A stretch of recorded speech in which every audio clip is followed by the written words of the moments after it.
తెలంగాణ ప్రజలకు మెరుగైన ఉచిత వైద్య సేవలు అందించడమే లక్ష్యంగా రూపుదిద్దుకున్న సూపర్ స్పెషాలిటీ ఆసుపత్రి టిమ్స్.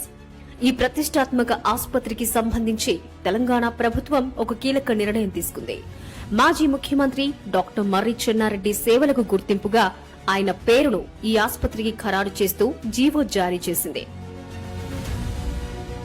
ఇకపై TIMS doctor Marri Chennareddy Telangana Institute of Medical Sciences గా మారనుంది.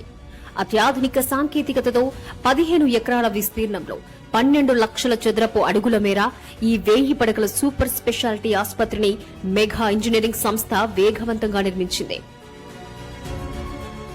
ఇందులోని ఏ బ్లాక్ లో 15 అధునాతన ఆపరేషన్ థియేటర్లు, 30 ఐసీయూ పడకలతో ఎమర్జెన్సీ విభాగాన్ని ఏర్పాటు చేశారు. బి బ్లాక్ ను పూర్తిగా గుండె వైద్య సేవల కోసం, సి బ్లాక్ ను రేడియాలజీ, పాథాలజీ ల్యాబ్ల కోసం కేటాయించగా, డి బ్లాక్ లో మెడికల్ కాలేజ్ అడ్మినిస్ట్రేషన్ విభాగాలను అందుబాటులోకి తెచ్చారు.